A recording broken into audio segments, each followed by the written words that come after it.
911, что у вас случилось? Кто-то убил мою маму. Пожалуйста. Мною манипулировали и заставили это сделать. Кто?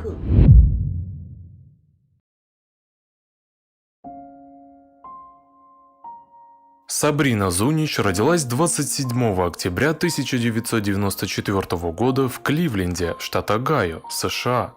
С 3 лет ее воспитывала бабушка по отцовской линии, поскольку ее родители Сьюзен Эдвардс и Марк Зунич были алкоголиками и наркоманами и часто имели проблемы с законом. В детстве она боролась с проблемами психического здоровья, а в возрасте 4 лет у нее был диагностирован синдром дефицита внимания и гиперактивности.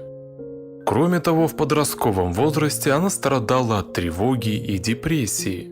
Ей было трудно себя контролировать, у нее было импульсивное поведение, которое приводило к дракам со сверстниками. В возрасте 14 лет ее забрали из дома бабушки из-за ухудшения здоровья женщины и обвинений в насилии над бабушкой. Ее отправили в детский дом, и следующие 2 года она провела в системе патронатного воспитания. А в июле 2011 года в возрасте 16 лет ее поместили в семью Кнофель, и она переехала в их дом в пригороде Кливленда. Когда Лиза Кнофель приняла Сабрину в свою семью, она никогда не могла предположить, какой хаос вскоре наступит. Лиза была заботливой и сострадательной женщиной, которая любила детей и любила помогать людям. Она родилась в мае 1971 года в браке Кларка и Риты Макинтош. У нее было 2 дочери, первая Меган Занелла, родившаяся в 1999 году от мужчины по имени Николас Занелла, с которым она разошлась в 2003 году. 3 года спустя, в 2006 году, она вышла замуж за Кевина Кнофель, водителя грузовика, с которым в 2009 году у нее родилась вторая дочь по имени Хейли.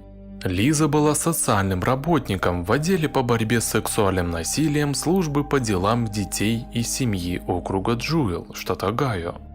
После того, как она открыла свой дом для нуждающихся детей, она удочерила Сабрину, которая, переехав в свой новый дом, казалось, расцвела.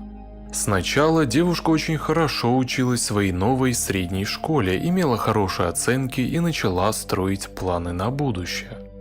Она сказала своим приемным родителям, что хочет стать моделью или изучать косметологию. У Лизы были очень хорошие отношения с Сабриной. Девушка всегда говорила, что восхищается ей и видит в ней старшую сестру и пример для подражания. Кроме того, Сабрина очень хорошо ладила с 2 маленькими дочерьми супругов. Она заботилась о них и была очень счастлива, когда была с ними. Но со временем все стало меняться. Через 1,5 года после того, как Сабрина переехала в семейный дом, у нее начались проблемы с Лизой. Она говорила, что женщина предпочитает своих биологических дочерей и что она больше не относится к ней с любовью и нежностью, как в начале. По мере того, как отношения между ними рушились, отношения между Сабриной и Кевином становились все крепче и крепче. Они становились все ближе и ближе, пока не дошло до того, что друзья и семья решили, что их отношения не совсем нормальны. Они отпускали шутки, которые были неуместны, в частности шутки сексуального характера, что совсем ненормально для отца и дочери. В то же время стало известно, что биологический отец Сабрины умер от передозировки запрещенными веществами. 27 октября 2012 года Сабрине исполнилось 18 лет, и пришло время покинуть приемную семью Кнофель, но она попросила остаться дома и закончить среднюю школу. 16 ноября около часа ночи Сабрина прокралась в спальню Лизы, которая спала в своей кровати. Она наблюдала за ней в течение 15 минут, а затем нанесла ей 12 ударов кухонным ножом с зазубринами и порезала ее 166 раз тем же оружием. Лиза закричала после первых порезов, но вскоре затихла. Ее несовершеннолетняя дочь Меган, услышав крики, побежала в комнату матери и увидела Сабрину с ножом. Меган немедленно позвонила в службу спасения и среди криков и рыданий сообщила, что ее сестра пытается убить ее мать. Полицейские немедленно прибыли в дом, но было уже слишком поздно.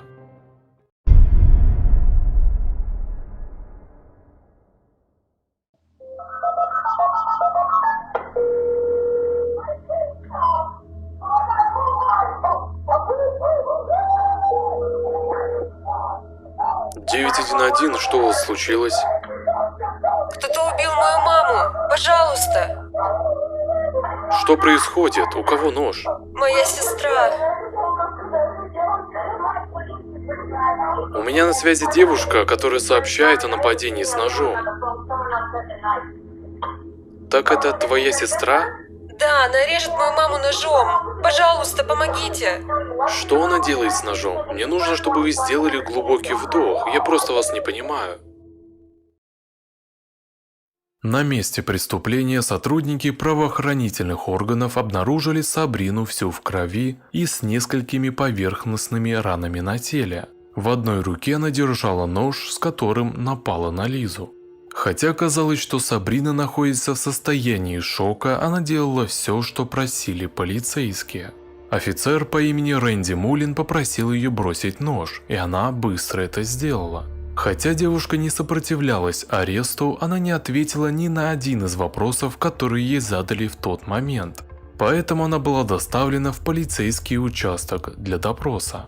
В доме вошедшие офицеры обнаружили маленькую дочь Лизы, Меган, запертую в одном из шкафов матери. В тот вечер Кевина не было дома, поскольку он находился в командировке. Ему очень коротко рассказали, что случилось с его женой, и он сказал, что перезвонит позже, через несколько минут. Кевин позвонил по номеру экстренной службы, чтобы спросить о своих дочерях, и ему сказали, что он может забрать их в полицейском участке. На следующий день мужчина прибыл на место происшествия, но на удивление был совершенно спокоен. Он забрал своих дочерей, не задавал много вопросов и пошел домой. Это привлекло большое внимание не только офицеров, но и друзей из семьи. Мужчина также пошел в полицейский участок и попросил поговорить с Сабриной. Там он проявил немало эмоций. Он был в гневе, потому что ему сказали, что не может ее увидеть. Новость о жестоком преступлении была освещена несколькими местными СМИ. Судмедэксперты округа Лейк установили, что жертве было нанесено 178 ударов ножом в голову, шею, туловище и конечности. У нее было множество оборонительных ран и других более сложных ран, в которые нож был вонзен с такой силой, что согнулся. Несмотря на то, что у полиции был убийца, им не хватало мотива. Следующие 10 месяцев офицеры потратили на то, чтобы собрать воедино все кусочки.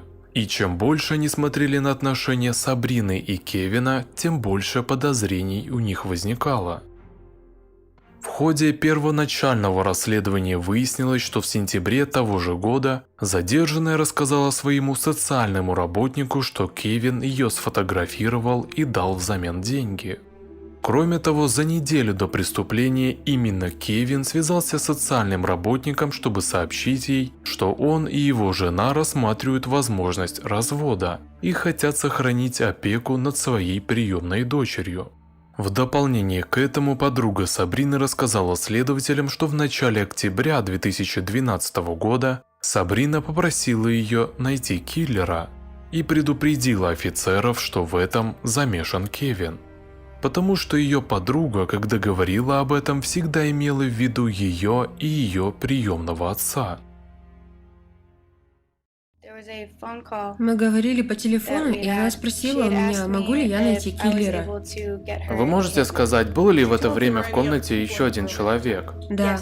Как вы это поняли? Я слышала, как обвиняемый говорил на заднем плане. Что он у вас тогда спрашивал? Он сказал мне, что если мне понадобятся запрещенные вещества, он достанет мне их. Власти также обнаружили, что вдовец обналичил 2 полиса страхования жизни своей жены на сумму $800 тысяч США через несколько часов после того, как объявили ее мертвой. А в последующие дни после убийства начал активно тратить деньги, покупая машины, дома и даже брал уроки для полетов. Сабрина изначально отрицала, что Кевин причастен к убийству Лизы. Однако после 9 месяцев пребывания под стражей в августе 2013 года она почувствовала себя брошенной своим приемным отцом и согласилась сотрудничать с офицерами, которые к тому моменту узнали, что привело к ужасному убийству. Я начала наносить ей удары. Я просто поднимала и опускала нож. Снова и снова. Почему вы решили ударить ее ножом 178 раз?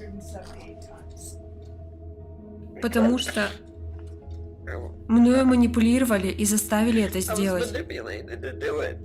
Кто?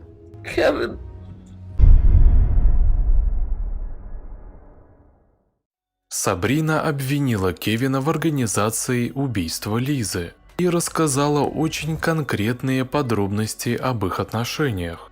Девушка сказала, что убила свою приемную мать из-за любви к Кевину и потому что хотела уехать с ним, чтобы начать новую жизнь.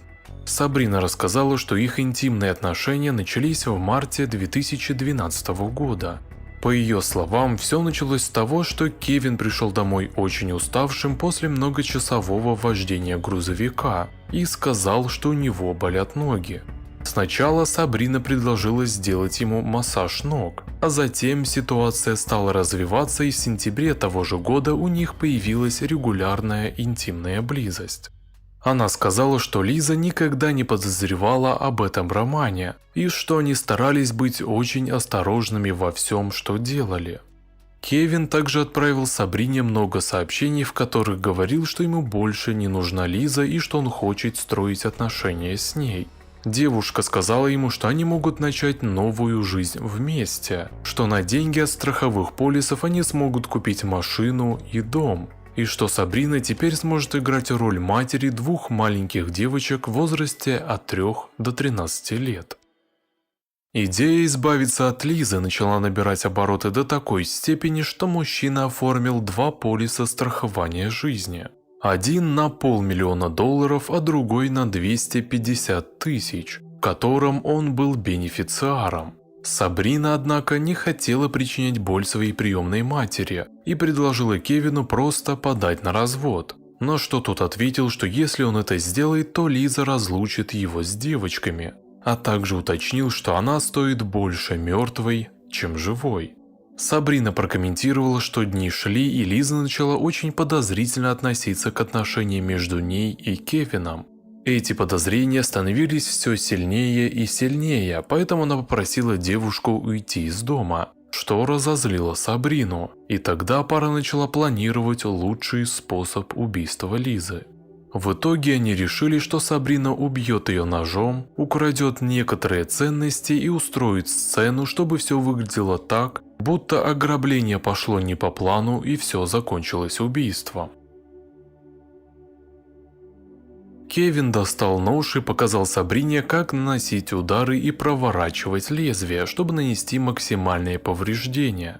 И сказал ей, что если ее поймают, то она должна объявить себя психически неуравновешенной.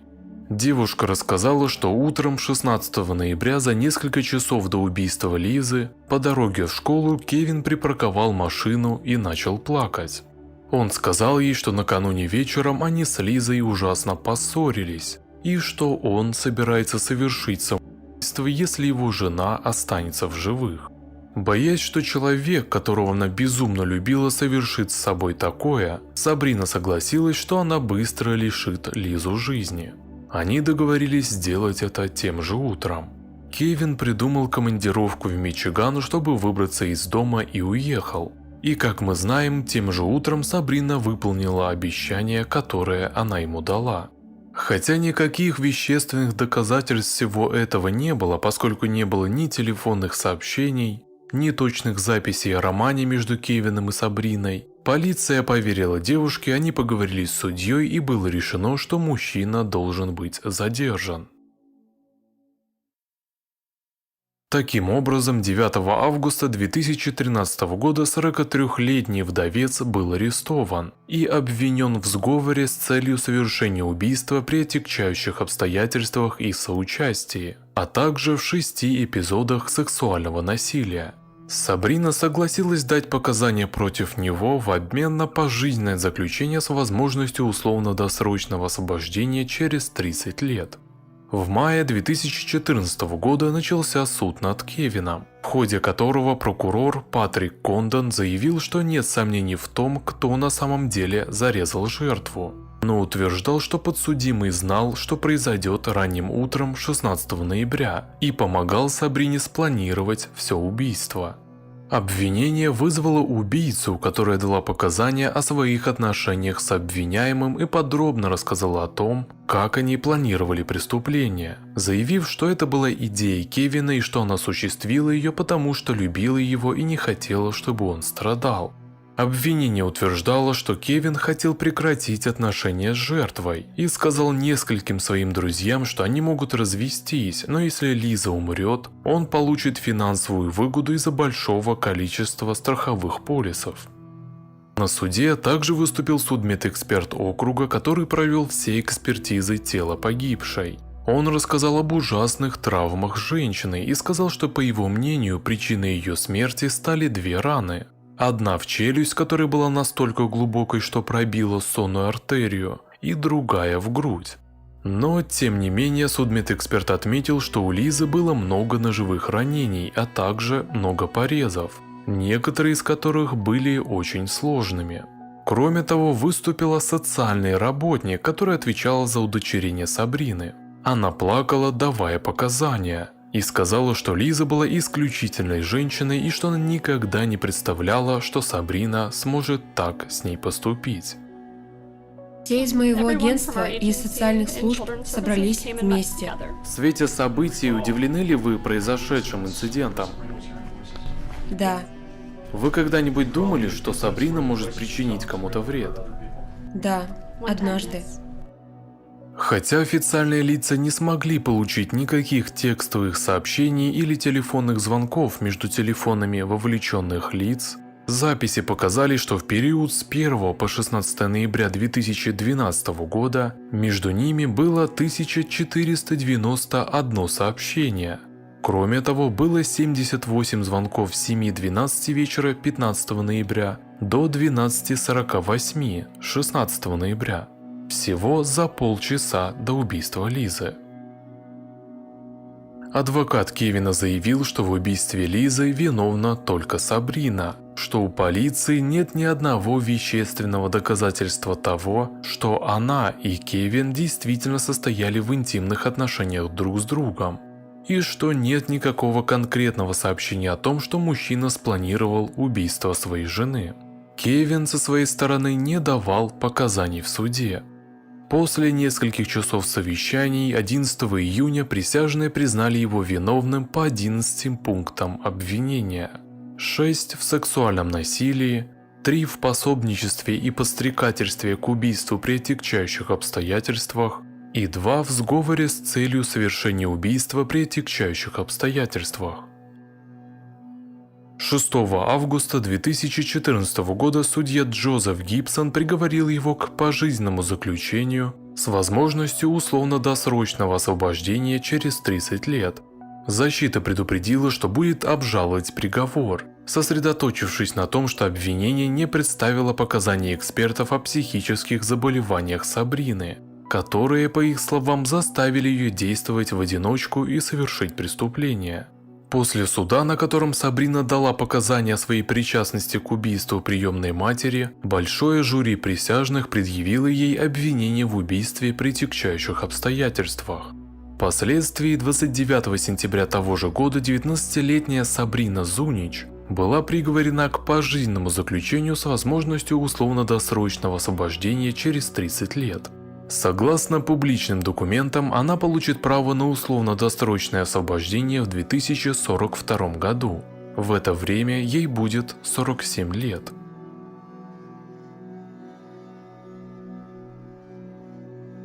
Что вы думаете об этой истории? Пишите ваше мнение в комментариях, а также подписывайтесь на мой YouTube канал и на другие социальные сети. Ссылки на них есть в описании и в закрепленном комментарии под видео. Не прощаемся.